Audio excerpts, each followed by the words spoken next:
ಅದು ಅಷ್ಟು ಸುಲಭವಾಗಿ ಅರ್ಥವಾಗುವ ಗ್ರಹಿಕೆಗೆ ಸಿಗುವ ಶಬ್ದವಲ್ಲ.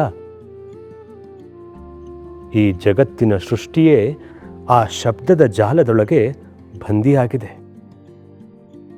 ಆದರೂ ಆ ಶಬ್ದವನ್ನು ವ್ಯಾಕರಣದಿಂದ ವಿಂಗಡಿಸುವುದಾದರೆ ಓಂ ಎಂಬ ಶಬ್ದವು 3 ಅಕ್ಷರಗಳಿಂದ ಸಂಯೋಗಗೊಂಡಿದೆ. ಆ, ಉ ಮತ್ತು ಮ. ಈ 3 ಅಕ್ಷರಗಳು ಸೇರಿ ಓಂ ಆಗುತ್ತವೆ.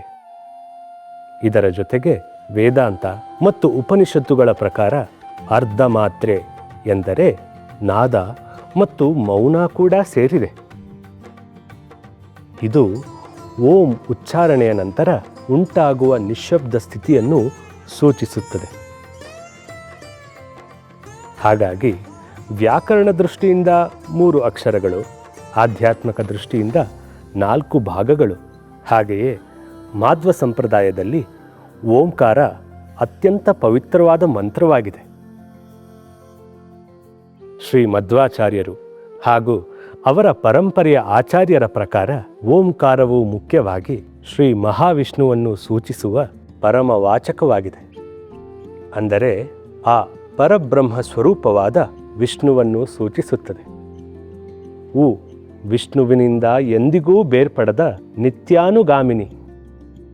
ಶ್ರೀ ಮಹಾಲಕ್ಷ್ಮೀ ದೇವಿಯನ್ನು ಸೂಚಿಸಿದರೆ ಮಾ ಜೀವಾತ್ಮರನ್ನು ಸೂಚಿಸುತ್ತದೆ. ಜೀವನು ಲಕ್ಷ್ಮೀ ದೇವಿಯ ಅನುಗ್ರಹದ ಮೂಲಕ ವಿಷ್ಣುವನ್ನು ಸೇರುವವನಾಗಿದ್ದಾನೆ.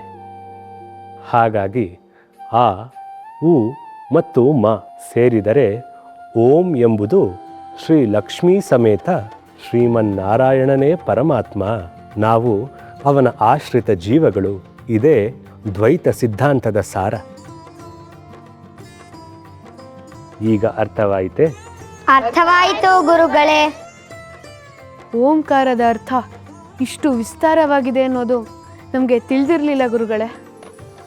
ಗೀತೆ, ಉಪನಿಷತ್ತುಗಳಲ್ಲಿ ಇನ್ನೂ ಅಗಾಧವಾದ ವಿಸ್ತಾರವಿದೆ.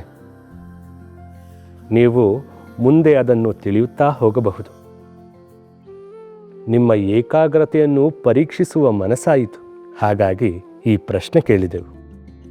ನಿಮ್ಮಲ್ಲಿ ತಿಳಿಯುವ ಆಸಕ್ತಿ, ಏಕಾಗ್ರತೆ ಬಹಳವೇ ಇದೆ.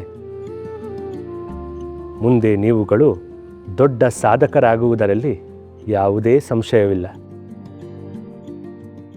ಈಗ ನಿಶ್ಚಿಂತೆಯಿಂದ ಮಲಗಿ ನಿದ್ದೆ ಮಾಡಿ.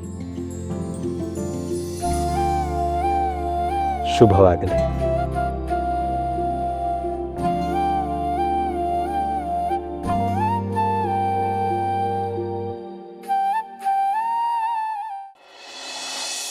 ಗುರುಗಳೇ, ತಾವು ವಾಗ್ದೇವಿಗೆ ಆಶ್ರಯ ಕೊಟ್ಟವರು, ಅನುಮಧ್ವ ವಿಜಯಕ್ಕೆ ವ್ಯಾಖ್ಯಾನ ಬರೆದವರು. ನಮ್ಮಂಥ ಅಲ್ಪಮತಿಗಳಿಗೆ ತಾವು ಪ್ರವಚನ ನೀಡಿ ಉದ್ಧಾರ ಮಾಡಬೇಕು. ಶ್ರೀಹರಿ ಎಲ್ಲರನ್ನೂ ರಕ್ಷಿಸಲಿ. ನಿಮಗೆಲ್ಲರಿಗೂ ಶ್ರೀ ಮೂಲರಾಮ ಒಳಿತನ್ನು ಮಾಡಲಿ. ಗುರುಗಳೇ, ಪರಮಾತ್ಮಂದರೆ ಯಾರು? ಜಗತ್ತಿನ ಸರ್ವೋಚ್ಚ ಶಕ್ತಿ ಯಾವುದು? ಪರಮಾತ್ಮ ಎಂದರೆ ಸಕಲ ಜೀವರಾಶಿಗಳಲ್ಲೂ ಅಡಗಿರುವ ಸರ್ವೋಚ್ಚ ಮತ್ತು ಸರ್ವಜ್ಞನಾದ ಚೇತನ. ಈ ಸರ್ವೋಚ್ಚ ಶಕ್ತಿಯೇ ಶ್ರೀ ವಿಷ್ಣು ಅಥವಾ ಶ್ರೀಹರಿ ಅಥವಾ ಭಗವಂತನ ನಾನಾ ರೂಪಗಳು. ಅವನೇ ಸೃಷ್ಟಿಯ ಅತ್ಯುನ್ನತ ಶಕ್ತಿ. ಗುರುಗಳೇ, ನಾವು ಭಗವಂತನನ್ನು ಹೊಂದುವುದು ಹೇಗೆ? ಪೂಜೆ, ವ್ರತ, ನೇಮ, ನಿಷ್ಠೆಗಳಿಂದಲೇ? ಆಚಾರ್ಯ ಮಧ್ವರು ಹೇಳಿದ್ದು ಇದನ್ನೇ. ಮೋಕ್ಷ ಅಥವಾ ಭಗವಂತನನ್ನು ಹೊಂದಲು ಶುದ್ಧ ಭಕ್ತಿಯೊಂದೇ ಏಕೈಕ ಮಾರ್ಗ. ಭಕ್ತಿಯ ಜೊತೆಗೆ ಜ್ಞಾನ ಮತ್ತು ವೈರಾಗ್ಯದಿಂದ ಕೂಡಿದ ಕರ್ಮವೇ ಮೋಕ್ಷಕ್ಕೆ ದಾರಿ. ಶ್ರೀಹರಿ ಎಷ್ಟು ಸತ್ಯವೋ, ಶ್ರೀಹರಿಯ ಅನುಗ್ರಹವಿಲ್ಲದೆ ಯಾವ ಜೀವಿಗೂ ಮುಕ್ತಿ ದೊರಕುವುದಿಲ್ಲ. ಗುರುಗಳೇ, ನಾವು ಜೀವಾತ್ಮರು, ಅವನು ಪರಮಾತ್ಮ. ಈ ಜೀವಾತ್ಮ ಪರಮಾತ್ಮರ ಭಿನ್ನತೆ ಏನು? ಈ ಜಿಜ್ಞಾಸೆಗೆ ತಮ್ಮ ಉತ್ತರವೇನು? ನಾವು ಹೇಳಿದ್ದು ದ್ವೈತ, ಅರ್ಥಾತ್ ಈ ಭೇದವನ್ನೇ. ದ್ವೈತ ಎಂದರೆ ಒಂದಲ್ಲ ಎರಡು ಎಂದರ್ಥ. ಆ ಎರಡು ಯಾವುದೆಂದರೆ ಜೀವಾತ್ಮ ಮತ್ತು ಪರಮಾತ್ಮ. ಜೀವಾತ್ಮ ಎಂದರೆ ನಾವು, ಅರ್ಥಾತ್ ವೈಯಕ್ತಿಕವಾದ ಆತ್ಮ, ಮತ್ತು ನಮ್ಮನ್ನು ಸಲಹುತ್ತಿರುವ ಪರಮಾತ್ಮನೇ ಆ ಎರಡು ದ್ವೈತಗಳು. ಹಾಗಿದ್ದಲ್ಲಿ ಜೀವಾತ್ಮ ಮತ್ತು ಪರಮಾತ್ಮ ಎರಡೂ ಒಂದಾ ಗುರುಗಳೇ? ಸಾಧ್ಯವಿಲ್ಲ ಆಚಾರ್ಯರೇ. ಜೀವಾತ್ಮ ಮತ್ತು ಪರಮಾತ್ಮ ಎಂಬುದು ಎರಡು ಬೇರೆ ಬೇರೆ ವಿಷಯಗಳು. ಇವೆರಡೂ ಎಂದಿಗೂ ಒಂದಾಗುವುದಿಲ್ಲ.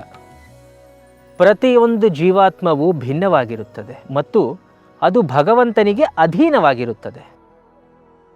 ಜೀವಾತ್ಮ ಮತ್ತು ಪರಮಾತ್ಮನ ನಡುವೆ ಮೂಲಭೂತವಾದ ವ್ಯತ್ಯಾಸವಿದೆ ಎಂಬುದೇ ಜೀವನದ ತಿರುಳು.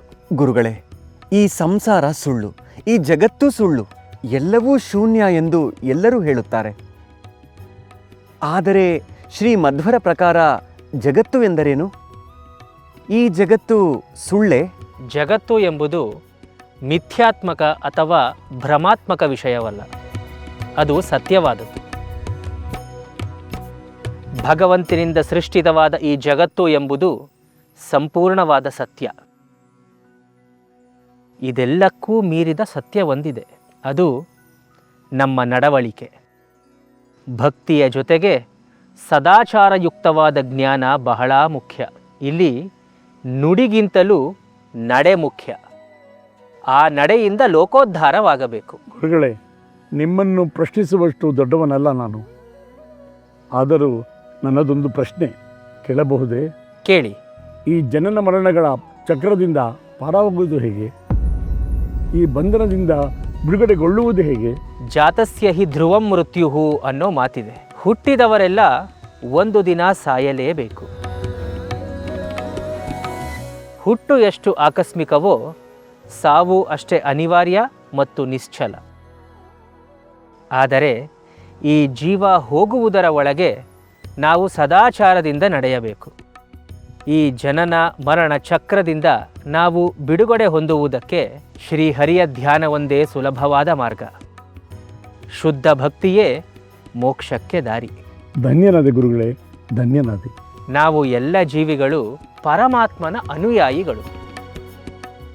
ಚರಾಚರ ವಸ್ತುಗಳೆಲ್ಲವೂ ಅವನ ಅಧೀನವೇ. ಸದ್ವಿಚಾರ, ನಿಸ್ವಾರ್ಥ ಸೇವೆ ಮಾನವನನ್ನು ಅಧ್ಯಾತ್ಮದ ತುತ್ತ ತುದಿಗೆ ಕರೆದುಕೊಂಡು ಹೋಗುತ್ತದೆ. ಈ ಸತ್ಯ ಜಗತ್ತಿನಲ್ಲಿ ಸತ್ಯವಂತರಾಗಿ ಬಾಳಿ ಬದುಕುವುದೇ ನಿಜವಾದ ಧರ್ಮ. ಎಲ್ಲವೂ ಶ್ರೀಹರಿಯ ಅನುಗ್ರಹ. ಮಹಾಗುರುವೇ, ಆಧ್ಯಾತ್ಮದ ಶಿಖರ ನೀವು, ಮಧ್ವ ಸಿದ್ಧಾಂತದ ಕಳಶ ನೀವು, ಮಹಾಜ್ಞಾನಿಗಳಾದ ಶ್ರೀಹರಿ ಸ್ವರೂಪರು ನೀವು. ತಮ್ಮ ದಿವ್ಯ ಸಾನ್ನಿಧ್ಯ ನಮ್ಮ ಬದುಕನ್ನೇ ಪಾವನಗೊಳಿಸಿತು. ಮೂಲರಾಮ ನಿಮ್ಮೆಲ್ಲರಿಗೂ ಮಂಗಳವನ್ನುಂಟು ಮಾಡಲಿ.